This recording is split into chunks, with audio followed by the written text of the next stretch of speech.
Good morning, student. Today we are shifted on a new topic, database concept using LibreOffice.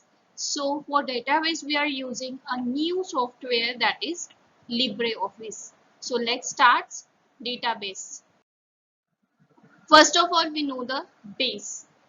Base is used for database management. Our base software is a database management which allows you to create, access, modify and view database files, record, tables, forms we can view from a database. तो पहला हमारा important point क्या है, हम base क्या use कर रहे हैं, database management software. अब database management software हमको क्या क्या चीजें अलाउ कर रहा है, to create, access, modify and view. यानी मैं यहाँ पे कोई टेबल क्रिएट कर सकती हूँ, जो टेबल क्रिएट है उसको एक्सेस कर सकती हूँ. अगर डेटाबेस में टेबल क्रिएट है उसमें कुछ चेंजेस है, सपोज मुझे नाम चेंज करना है या फिर एड्रेस चेंज करना है या फिर मोबाइल नंबर चेंज करना है, तो मैं डेटाबेस के साथ या फिर डेटाबेस सॉफ्टवेयर के साथ उसको मॉडिफाई कर सकती हूँ. मेरा जो भी रिकॉर्ड है मैं उसको देख सकती हूँ. एग्जाम्पल, मेरा कॉलेज का सॉफ्टवेयर है, मुझे ये देखना है कि मेरे पास कितने स्टूडेंट एनरोल हुए हैं, तो मैं कॉलेज के सॉफ्टवेयर के में डेटाबेस में जाके देख सकती हूँ कि मेरे 12th स्टैंडर्ड में कितने स्टूडेंट एनरोल हुए हैं, या फिर 12th स्टैंडर्ड में कितने स्टूडेंट ने फीस पे की है, कितने फी पे की है, ये भी चेक कर सकते हैं. तो ये सब काम कौन करता है, डेटाबेस मैनेजमेंट सॉफ्टवेयर. ओके, इसलिए इसको क्या कहा है, बेस. अब डेटाबेस का बेस क्या है, डेटाबेस मैनेजमेंट सॉफ्टवेयर किस बेसिस पे काम करता है, कंप्यूटर बेस्ड सिस्टम. हमको पहला इंपॉर्टेंट क्या है, मेरे पास कंप्यूटर रहना चाहिए, उसके बाद मैं डेटाबेस क्रिएट करूंगी. Okay, so next slide. Data क्या है, हमने पिछले साल भी डेटा के बारे में पढ़ा था, इस साल भी हम लोग डेटाबेस के बारे में पढ़ रहे हैं. पिछले साल भी हम लोगों ने टेबल क्रिएट कैसे करना है, उसके बाद डेटाबेस क्रिएट कैसे करना है ये सीखा था. बट पिछले साल हमको कौन सा था सॉफ्टवेयर, PSQL. इस बार सॉफ्टवेयर कौन सा है, लिब्रे. तो डेटा क्या है, डेटा कोई भी रॉ फैक्ट्स और फिगर रह सकते हैं, हमने पिछले बार ये देखा था. कोई भी डेटा रह सकता है, पीपल के बारे में रह सकता है, प्लेस के बारे में रह सकता है, थिंग्स के बारे में रह सकता है या फिर इवेंट्स के बारे में रह सकता है. डेटा कभी ओरल भी रह सकता है या फिर रिटर्न भी रहता है. कंप्यूटर में सेव किया हुआ भी डेटा है, जो कंप्यूटर में सेव नहीं है, नोट डाउन है हमारे कॉपी में, वो भी डेटा ही है. डेटा हम लोग किस तरह से यूज करते हैं, ओरिजिनल फॉर्म में या फिर कभी कभी ओरिजिनल फॉर्म में रहता भी नहीं है. जैसे हम लोग डॉक्यूमेंट्स ओरिजिनल फॉर्म में भी सेव करते हैं, उसके जेरोक्स भी सेव करते, तो उसको हम लोग ओरिजिनल को भी डेटा कहते हैं और जेरोक्स को भी हम लोग क्या कहते हैं, डेटा. अब जब तक इस डेटा का इंपॉर्टेंट नहीं आता, इंपॉर्टेंट डेटा में या फिर हम लोग उसको प्रोसेस नहीं करते, तब तक वो डेटा क्या है, डेटा. बट जब मैं उसका प्रोसेसिंग कर लेती हूँ तो उसके बाद उसको क्या बोलते हैं, इंफॉर्मेशन. अगेन डेटा, कोई भी रॉ फैक्ट्स, मेरे फिगर्स, मेरे इमेजेस, मेरे कोई भी थिंग्स के रिलेटेड डेटा, कोई भी इवेंट्स के रिलेटेड डेटा, ये सब किस में कन्वर्ट आता है, किस में आता है, डेटा. डेटा एक तो ओरल फॉर्म में भी रह सकता है या फिर रिटन फॉर्म में भी रह. कंप्यूटर में सेव है वो भी डेटा है, अगर मेरे फाइल में सेव है वो भी मैं उसको क्या बोलूंगी, डेटा. ओरिजिनल डॉक्यूमेंट को भी हम लोग डेटा बोलते हैं और जेरोक्स कॉपी को भी हम लोग क्या बोलते हैं, डेटा. जब डेटा का हम लोग प्रोसेसिंग करते हैं उसको बोलते हैं हम लोग इंफॉर्मेशन. यानी मेरा इंपॉर्टेंट डेटा या फिर मीनिंगफुल डेटा, यूजफुल डेटा को हम लोग बोलते हैं इंफॉर्मेशन. तो इंफॉर्मेशन को अगेन एक बार अच्छे से देख लेते हैं. Information is required result obtain from the processing of the data. यानी मुझे जो डेटा प्रोसेसिंग के बाद मुझे जो इंफॉर्मेशन मिल रही है उसको क्या बोलते हैं हम लोग, इंफॉर्मेशन. यानी डेटा प्रोसेसिंग होने के बाद वो किस में कन्वर्ट हो रही है, इंफॉर्मेशन. अगर मैंने प्रोग्राम लिख लिया है उसका आउटपुट क्या है, इंफॉर्मेशन. मैंने फॉर्म सेव कर लिए है, उसका आउटपुट क्या है, इंफॉर्मेशन. लास्ट पॉइंट अच्छे से पढ़ो. Form is important because it form the foundation for decision making. हम जो भी फॉर्म फिलअप करते हैं, बहुत बार हम लोग क्या करते हैं कि बहुत सारे वेबसाइट्स में फॉर्म फिलअप करते हैं. बट फॉर्म में डेटा डालने के बाद आपका डेटा किस में कन्वर्ट हो रहा है, information. So next slide is a database. अब डेटाबेस क्या है, पहले हम लोग डेटा पढ़ लिया है, इंफॉर्मेशन पढ़ लिया है और बेस। अब हम पढ़ रहे हैं database. Database is collection of related data items stored in a organized manner। यानी मैं जो भी डेटा सेव करी ऑर्गेनाइज मैनर में अगर सेव करी तो उसको क्या बोलोगे, डेटा। अब ये ऑर्गेनाइज मैनर में मैं किस टाइप से सेव करी, मेरा डेटा किस में सेव होता है, क्वेरी। अब उसको मेरा डेटा किस में सेव होता है, टेबल। जब मैं उसको रिट्राइव करती हूँ तो किस फॉर्मेट में आ रहा है, क्वेरी। अगर फॉर्म से डेटा जाता है तो वो किस फॉर्मेट में मेरे पास आता है, रिपोर्ट। अब डेटाबेस में आपके tables, query, form and report, ये चारों चीजें आते हैं। तो फर्स्ट आता है टेबल। टेबल में हम लोग पिछले बार मैंने बताया था क्लास में, हमारे 11th की क्लास में हो चुका है। टेबल क्या है, जैसे हम लोग टेबल क्रिएट करते हैं उसमें डेटा लिखते हैं कि स्टूडेंट का नाम रहेगा। जैसे मैं स्टूडेंट डिटेल नाम का टेबल क्रिएट करते हो तो उसमें क्या रहेगा, स्टूडेंट का रोल नंबर, जिसको हम लोग प्राइमरी की अलॉट करते हैं क्योंकि रोल नंबर हर बार हर स्टूडेंट का यूनिक ही रहता है। तो पहले उसका क्या रहेगा, रोल नंबर, उसके बाद स्टूडेंट नेम, उसके बाद स्टूडेंट एड्रेस, उसके बाद डेट ऑफ बर्थ। तो ये सारी चीजें किसमें स्टोर होती है, टेबल में। ठीक है। अगर मुझे किसी स्टूडेंट का इंफॉर्मेशन रिट्राइव करना है तो मैं क्या करूंगी, क्वेरी पास करूंगी। तो सेकेंड पॉइंट है query. Query is used to retrieve information from the database.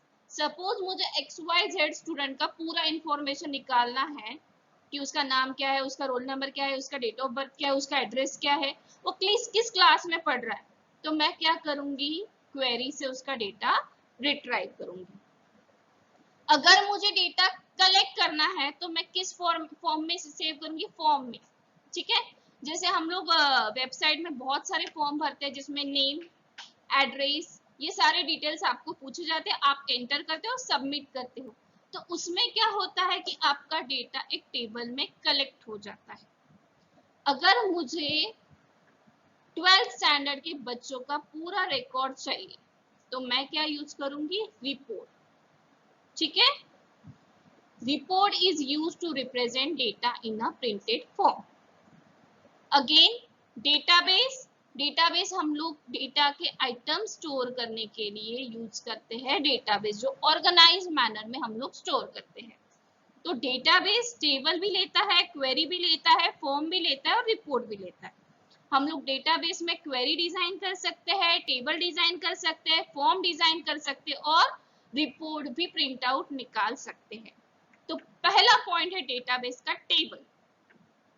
Table create करते वक्त हम लोग क्या करते हैं कि किसका टेबल क्रिएट करते हैं, पहले टेबल का नाम देते हैं, उसके बाद टेबल में फील्ड्स क्या क्या रहेगी वो डिसाइड करते हैं। इसका एग्जांपल मैंने दिया है कि अगर मैं स्टूडेंट डिटेल का टेबल बना रही हूँ तो मेरे फील्ड्स क्या रहेंगे, पहला roll number, student name, student address, student class, student phone number, ये सारे मेरे क्या रहेंगे, उसके फील्ड्स। अगर मुझे पर्टिकुलर स्टूडेंट का इंफॉर्मेशन कलेक्ट करना है तो मैं कैसे रिट्राइव करूंगी, डेटाबेस से क्वेरी पास करके। ठीक है। अब मुझे एक साथ 4-5 बच्चों का इंफॉर्मेशन मेरा डेटाबेस में सेव करना है तो मैं क्या करूंगी, एक फॉर्म क्रिएट करूंगी, स्टूडेंट को वो फॉर्म भेज दूंगी लिंक, और मेरे डेटाबेस से वो फॉर्म कनेक्ट कर लूंगी। स्टूडेंट फॉर्म भरेगा और सेव कर लेगा। तो अब क्या होगा, मेरे पास डेटाबेस में इंफॉर्मेशन कलेक्ट हो गई है। उसके बाद मैं क्या करूंगी कि अगर मुझे 4-5 बच्चों का डिटेल चाहिए तो मैं किस फॉर्म में प्रिंट आउट निकालूंगी, कहाँ प्रिंट आउट निकालूंगी, रिपोर्ट में। Is it clear? So next slide. अब डेटाबेस क्या करता है, डेटाबेस अलाउ करता है जो भी आप एंट्री कर रहे हो in the form of table, in the form of forms, तो ये क्या कर रहा है, डेटा अलाउ कर रहा है और वो स्टोर कर रहा है। जब आपको डेटा निकालना है तो आप किस फॉर्म में रिट्राइव करते हो, क्वेरी के फॉर्म में। तो आपको जो भी इंफॉर्मेशन चाहिए, जितनी इंफॉर्मेशन चाहिए आप रिट्राइव कर सकते हो। आपको किस टेबल में डेटा रखना है ये आप डिसाइड करते हो, यानी आप मैनेज कर रहे हो डेटाबेस को, ठीक है। अब डेटाबेस के कुछ रूल्स है, उनके टेबल्स में जब डेटा आप सेव करते हो तो अगर मैं टेक्स्ट लिखना चाहती हूँ तो मुझे यूज करना पड़ता है varchar। अगर मैं नंबर लिखना चाहती हूँ तो मुझे न्यूमेरिक या फिर इंट यूज करना पड़ता है। अगर मैं डेट डिफाइन करना है तो मुझे डेट फॉर्मेट में उसको रिट्राइव करना पड़ेगा या फिर स्टोर करना पड़ेगा। तो डेटाबेस के कुछ रूल्स हमको वैलिडेट करने पड़ते हैं, जो आपका डेटा रिट्राइव करते वक्त आपका हेल्पफुल रहता है। So next one is a introduction to base. अब डेटाबेस का बेस है रिलेशनल डेटाबेस मैनेजमेंट सॉफ्टवेयर। हम लोग रिलेशन क्रिएट करते हैं, जैसे मैंने स्टूडेंट का एंट्री डाल दिया, अब मैं रिलेशन क्रिएट क्या कर रही हूँ कि रोल नंबर से मुझे पता चलेगा कि उसमें कितने रिकॉर्ड्स है। तो डेटाबेस में रिलेशनल डेटा मॉडल यूज करते हैं, उसको कहते हैं रिलेशनल डेटाबेस मैनेजमेंट सिस्टम, जो हमको हेल्पफुल रहता है कि storing and retrieving of data. Internal structure database का बताता है हमको कौन सा डेटा चाहिए, रिट्राइव करके देता है, स्टोर करके देता है। तो रिट्राइव करने के लिए, स्टोर करने के लिए मैं जो भी डेटा मॉडल यूज कर रही हूँ कौन सा है, रिलेशनल डेटाबेस मॉडल। अब रिलेशनल डेटाबेस मॉडल सबसे पॉपुलर मॉडल डेटा मॉडल है जो आपके लैंग्वेज को समझ के उसको मैनिपुलेट करता है और इसको स्टोर करता है, ठीक है। तो database is collection of data object. अब इस डेटा, मैंने पहले भी कहा था कि हम लोग जब भी डेटा स्टोर करते हैं वो किस फॉर्म में करते हैं, table, forms, query and report. Database किसका कलेक्शन है, tables, form, query and report. जब भी आप डेटाबेस का व्यू देखोगे तो आपको 4 इंपॉर्टेंट पॉइंट्स दिखेंगे, एक टेबल, दूसरा फॉर्म, तीसरा क्वेरी और चौथा रिपोर्ट। तो जब भी हम लोग डेटाबेस देखते हैं तो डेटाबेस में पहले हम लोग क्या करेंगे, टेबल क्रिएट करेंगे। अगर मुझे एक साथ 4-5 डेटा या फिर पर्टिकुलर इंफॉर्मेशन कलेक्ट करना है तो मैं फॉर्म डिजाइन करूंगी। मुझे डेटा रिट्राइव करना है तो मैं क्वेरी पास करूंगी। अगर मुझे एक साथ बहुत सारे बच्चे का इंफॉर्मेशन चाहिए तो मैं रिपोर्ट करूंगी, या फिर पर्टिकुलर स्टूडेंट का मुझे पूरा डिटेल चाहिए तो मैं क्या करूंगी, उसका रिपोर्ट निकालूंगी। तो ये था इंट्रोडक्शन टू बेस। अब हम लोग जाते हैं कि डेटाबेस यानी लिब्रे सॉफ्टवेयर का व्यू कैसा है। तो ये है लिब्रे सॉफ्टवेयर का व्यू। यहाँ पे ओपन फाइल, जो भी फाइल आपको ओपन करना है, रिमोट फाइल यानी दूसरी जगह से जो फाइल दूसरे यहाँ सेव है वहां से आप रिट्रीव कर सकते हो। रिसेंट फाइल यानी मैंने जितने डेटाबेस अभी रिसेंटली बनाए हैं वो कहाँ में दिखेंगे, रिसेंट फाइल में। अब यहाँ पे जाओ, राइटर डॉक्यूमेंट यानी आपका वर्ड डॉक्यूमेंट क्रिएट होगा, कैल्क स्प्रेडशीट यानी आपकी एक्सेल शीट क्रिएट होगी, इम्प्रेस प्रेजेंटेशन यानी आपका पावर पॉइंट प्रेजेंटेशन क्रिएट होता है, ड्राइंग यानी आप पेंट यूज कर सकते हो, मैथ्स फॉर्मूला यानी आप मैथ्स फॉर्मूला क्रिएट कर सकते हो, और लास्ट जो सॉफ्टवेयर हमको यहाँ पे यूज करना है वो बेस डेटाबेस। हमने writer document last year use किया है, इसके अलावा कैल्क स्प्रेडशीट भी हमने लास्ट ईयर यूज किया है, इम्प्रेस प्रेजेंटेशन हमने लास्ट ईयर यूज किया है। ये तीनों हमने लास्ट ईयर यूज किया है। अगर आपने जो मैंने लास्ट में वर्कशीट दी थी आपको, यानी आपका प्रैक्टिकल को देखा होगा, तो आपका राइटर डॉक्यूमेंट भी उसमें था, कैल्क स्प्रेडशीट भी उसमें थी, इम्प्रेस प्रेजेंटेशन भी उसमें था। अब हमको 12th में ध्यान देना है किस पे, बेस डेटाबेस में। पहले सॉफ्टवेयर कौन सा यूज करें हम लोग, Libre office. Libre office open source software है, हम लोग अपने पीसी में इसको डाउनलोड कर सकते हैं, इंस्टॉल कर सकते हैं। अगर आप डाउनलोड करना चाहते हो तो लिब्रे ऑफिस डाल के डाउनलोड कर सकते हो अपने पीसी में। बस इसको डाउनलोड करते वक्त आपके पास डेटाबेस चाहिए, कौन सा, ओरेकल, जिससे आप कनेक्ट कर सको, ठीक है। अब लिब्रे जो है, लिब्रे ऑफिस, जैसे माइक्रोसॉफ्ट ऑफिस आपको वेरियस फैसिलिटी देता है, वैसे ही लिब्रे ऑफिस है जो वेरियस फैसिलिटी आपको अवेलेबल करके दे रहा है। एक तो वर्ड, कैल्क स्प्रेडशीट, हम लोग जैसे माइक्रोसॉफ्ट वर्ड यानी माइक्रोसॉफ्ट ऑफिस की जगह हम लोग को कौन सा सॉफ्टवेयर प्रोवाइड किया है, लिब्रे ऑफिस। हम लोग जैसे माइक्रोसॉफ्ट वर्ड यूज करते हैं तो यहाँ पे माइक्रोसॉफ्ट वर्ड की जगह क्या है, राइटर डॉक्यूमेंट। हम लोग जैसे एक्सेल, माइक्रोसॉफ्ट एक्सेल यूज करते हैं, यहाँ पे क्या है, कैल्क स्प्रेडशीट। हम लोग Microsoft power point presentation use करते हैं, यहाँ पे इसको नाम क्या दिया है, इम्प्रेस प्रेजेंटेशन।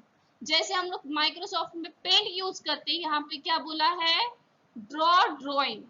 फॉर्मूला लिखने के लिए मैथ्स फॉर्मूला करके सॉफ्टवेयर है, और लास्ट डेटाबेस डिजाइन करने के लिए कौन सा दिया है, बेस डेटाबेस। यहाँ पे मैं जो वर्ड फाइल बता रही थी उसका एक ओवरव्यू दिया है कि हम लोग इसमें डॉक्यूमेंट्स लिख सकते हैं और क्रिएट कर सकते हैं। उसके बाद एक्सेल का ओवरव्यू, ये सारे जो सॉफ्टवेयर मैं शो कर रही हूँ किसके हैं, लिब्रे ऑफिस के। उसके बाद पावर पॉइंट प्रेजेंटेशन का हम लोग स्लाइड शो यूज क्रिएट कर सकते हैं लिब्रे में। अब हमारे 12th के मेन टॉपिक पे जाते हैं जो है Libre office base. Libre download करने के बाद आपको किस पे जाना है, लिब्रे ऑफिस बेस। यहाँ पे क्लिक करने के बाद आपके सामने ये विंडो आएगी। यहाँ पे आपको क्या करना है, सिलेक्ट डेटाबेस में create new database. Create new database करने के बाद यहाँ पे लिखना है HSQLDB, ये इनबिल्ड आ ही जाता है, आपको इसको सिलेक्ट करना है। ओके, इसके बाद आप नेक्स्ट पे क्रिएट करोगे। नेक्स्ट में आपको यहाँ पे डेटाबेस का नाम लिखना है। बाय डिफॉल्ट न्यू डेटाबेस आता है, आपको अगर दूसरा कोई डेटाबेस का नाम देना है तो आप वो भी दे सकते हैं। उसके बाद आपके सामने ये विंडो आती है। यहाँ पे जैसे मैं अभी तक बता रही थी, tables, queries, forms and reports. Database किसको सपोर्ट कर रहा है, टेबल्स को, क्वेरीज को, फॉर्म्स को और रिपोर्ट्स को। यहाँ पे हम लोग create table in design view, use wizard to create table और क्रिएट व्यू। क्वेरी पे क्लिक करोगे तो सेम आएगा। उसके बाद फॉर्म्स में भी हम लोग फॉर्म्स क्रिएट कर सकते हैं और उसके बाद रिपोर्ट क्रिएट कर सकते हैं। आज सिर्फ हम लोग देखेंगे कि डेटाबेस का व्यू कैसा है। कल हम लोग पढ़ेंगे नेक्स्ट इसमें कि वो उसमें डेटा टेबल कैसे क्रिएट करना, क्वेरीज कैसे क्रिएट करना, फॉर्म्स कैसे क्रिएट करना एंड रिपोर्ट्स कैसे क्रिएट करना। तो ये व्यू आपका किसका है, टेबल का। अब अगर मैं क्रिएट टेबल पे जाती हूँ तो रोल नंबर के लिए मैं क्या यूज करूंगी, नंबर न्यूमरिक। ओके, यहाँ पे हम लोग बहुत सारे फील्ड एंटर कर सकते हैं। तो जैसे मैंने रोल नंबर लिखा है, इसके सामने मैं यहाँ पे ड्रॉप डाउन लिस्ट पे क्लिक करूंगी तो वहां पे डिफरेंस पूछे जाएंगे कि आपको किस फॉर्मेट में आपको टेक्स्ट चाहिए। तो मैंने यहाँ पे लिखा है नंबर न्यूमरिक। मैं रोल नंबर जब भी यूज करूंगी तो मुझे नंबर फॉर्मेट में ही रोल नंबर चाहिए, इसलिए मैंने क्या सिलेक्ट किया है, नंबर न्यूमरिक। अब यहाँ पे मैंने रोल नंबर के सामने क्या लिया है, नंबर न्यूमरिक। नेम के सामने लिया है टेक्स्ट वारचर। एड्रेस के सामने, एड्रेस कभी भी टेक्स्ट वारचर में उसका लिमिटेड एड्रेस जाएगा। मुझे एड्रेस का लेंथ बढ़ाना है तो मैं क्या यूज करती हूँ, मेमो। उसके बाद स्टैंडर्ड, स्टैंडर्ड के लिए मैंने टेक्स्ट वारचर यूज किया है। Date of birth, date of birth के वक्त मुझे डेट फॉर्मेट में डेटा चाहिए, इसलिए मैंने क्या लिखा है वह उसके सामने डेट। उसके बाद मैं यूज करूंगी कंट्रोल एस। कंट्रोल एस दबाने के बाद वो पूछता है सेव एज, टेबल का नाम क्या देना है। यहाँ पे बाय डिफॉल्ट आया है टेबल 1। अगर मुझे उसका नाम देना है स्टूडेंट डिटेल या फिर क्लास डिटेल तो आप उसमें टेबल 1 इरेज करके स्टूडेंट डिटेल या फिर क्लास डिटेल दे सकते हो। उसके बाद आपको क्लिक करना है ओके। ओके क्लिक करने के बाद आपका टेबल क्रिएट हो जाएगा। अब जब भी ओके क्लिक करोगे तो वो आपको पूछेगा कि प्राइमरी की किसको अलाउ करनी है। प्राइमरी की किसको अलाउ करते हैं, जो डेटा हमारा यूनिक डेटा रहता है। अब ध्यान में रखो कि जब भी हम लोग नाम लिखते हैं तो नाम क्लास में रिपीट हो सकते हैं, स्टैंडर्ड तो सबका सेम ही रहेगा। अगर भाई बहन है तो उनका रोल, उनका एड्रेस भी सेम रहेगा। डेट ऑफ, अगर जुड़वा है तो डेट ऑफ बर्थ भी सेम रहेगी।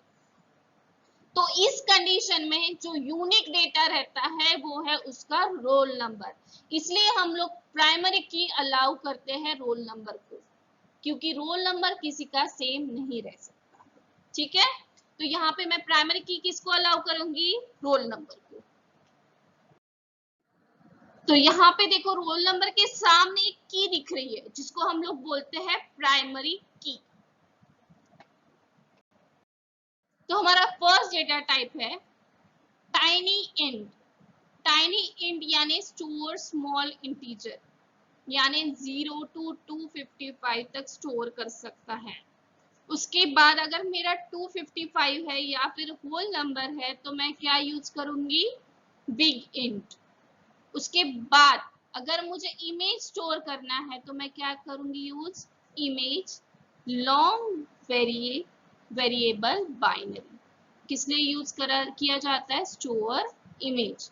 अगर मुझे बाइनरी नंबर सेव करना है 01101 तो मैं किस में सेव करूंगी, बाइनरी।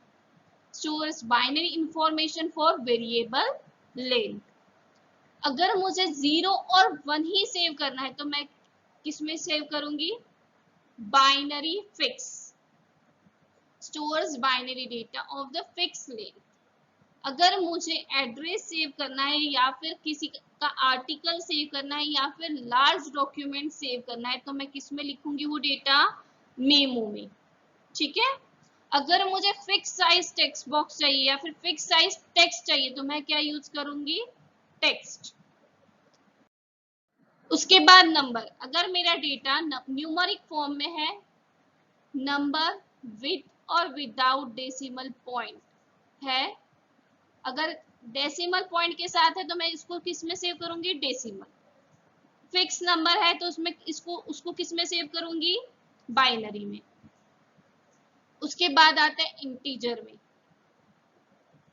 अगर मुझे न्यूमेरिक फॉर्मेट सेव करना है, अगर मुझे पहले हमने न्यूमेरिक फॉर्मेट देखा और डेसिमल फॉर्मेट देखा, अगर मुझे पता है कि मुझे यही वैल्यू सेव करना है तो मैं किस में सेव करूंगी, इंटीजर में। अगर मुझे इंटीजर में स्मॉल नंबर सेव करना है तो किस में सेव करूंगी, स्मॉल इंटीजर में। एग्जाम्पल, अगर मुझे 14 नंबर सेव करना है तो मैं किस में सेव करूंगी, स्मॉल इंटीजर। मुझे अगर 14.4 सेव करना है तो मैं किस में सेव करूंगी, डेसिमल में। अगर मुझे 14.44 सेव करना है तो मैं किस में सेव करूंगी, फ्लोट में। ठीक है, अगर मुझे 14.44 सेव करना है बट मुझे उसका सिर्फ 14 ही दिखना चाहिए तो मैं उसको किस में सेव करूंगी, रियल में। ठीक है, उसके बाद आते हैं हम लोग टेक्स्ट में। अगर मेरी वैल्यू अप्रोक्सीमेट रिजल्ट है तो मैं उसको किस में सेव करूंगी, डबल में। उसके बाद आते हैं हम लोग टेक्स्ट में। अगर मेरा टेक्स्ट का साइज वेरिएबल है तो मैं किस में सेव करूंगी, टेक्स्ट varchar। अगर मुझे इनसेंसिटिव केस टाइप चाहिए तो मैं किस में सेव करूंगी, टेक्स्ट varchar इग्नोर केस। यानी मैं कैपिटल लेटर लिखूं स्मॉल लेटर लिखूं उसको कोई फर्क नहीं पड़ेगा। अगर मुझे 0 एंड 1 वैल्यू सेव करना है तो मैं किस में, 0 1 यस नो अगर वैल्यू सेव करना है तो किस में सेव करूंगी, बुलियन में। अगर मुझे डेट फॉर्मेट में वैल्यू सेव करनी है तो मैं कौन सा फॉर्मेट यूज करूंगी, कौन सा डेटा टाइप यूज करूंगी, डेट। अगर मुझे टाइम स्टोर करना है तो मैं कौन सा डेटा टाइप यूज करूंगी, टाइम। मुझे डेट और टाइम दोनों चाहिए तो मैं कौन सा फॉर्मेट डेटा टाइप यूज करूंगी, डेट ऑब्लिक टाइम। इसके अलावा और कुछ डेटा सेव करना है तो आप कौन सा डेटा टाइप यूज करोगे, अदर। तो ये दिया है डेटा टाइप। तो पहले न्यूमरिक क्या करता है, अगर मुझे 10 20 255 ये वैल्यू सेव करना है तो न्यूमरिक। अगर मुझे 255.5 सेव करना है तो डेसिमल। अगर मुझे फिक्स लेंथ है, अगर मुझे मोस्ट कॉमन टाइप यूज करना है तो मैं कौन सा यूज करूंगी, इंटीजर। स्मॉल यानी 0 to 255 तक यूज करना है तो स्मॉल इंटीजर। अगर मुझे डेसिमल वैल्यू यूज करना है तो फ्लोट। अगर मुझे डेसिमल वैल्यू यूज करने के बाद ही मुझे अप्रोक्सीमेट नंबर दिखाना है तो मैं क्या यूज करूंगी, रियल। ठीक है, अगर मुझे पता है कि इसकी अप्रोक्सीमेट वैल्यू है, मुझे फिक्स वैल्यू नहीं पता है, तो मैं क्या यूज करूंगी, डबल। टेक्स्ट सेव करना है वेरिएबल लेंथ पे, टेक्स्ट varchar। टेक्स्ट यूज करना है, केस सेंसिटिव नहीं रहना चाहिए, यानी इनसेंसिटिव वर्जन का मुझे टेक्स्ट सेव करना है, तो varchar इग्नोर केस। यस और नो, ट्रू फॉल्स, 0 1 इस ऑप्शन में मुझे आंसर चाहिए, तो मैं क्या यूज करूंगी, बुलियन। मुझे डेट फॉर्मेट में चाहिए डाटा, तो डेट। अगर मुझे डेट की जगह टाइम चाहिए तो टाइम, मुझे डेट और टाइम दोनों चाहिए तो date oblique time, time stamp. इसके अलावा कोई डेटा हमको सेव करना है तो हम लोग क्या यूज करेंगे, अदर। तो ये था हमारा basic knowledge of database management system. इसके बाद हम लोग टेबल क्रिएट कैसे करना, उसको सेव कैसे करना, फॉर्म क्रिएट कैसे करना, उसको सेव कैसे करना, क्वेरी क्रिएट कैसे करना, उसको सेव कैसे करना, रिपोर्ट क्रिएट कैसे करना, ये सारी चीजें देखेंगे। तो ये सारे कन्वर्सेशन हमको देखना है नेक्स्ट इसमें। आज सिर्फ आपने सॉफ्टवेयर ओवरव्यू देखा है, जो आपको उसमें भी क्वेरी रहेगी ही, बट हम लोग उसको और डिटेल नेक्स्ट सेशन में लेंगे। Okay students, thank you.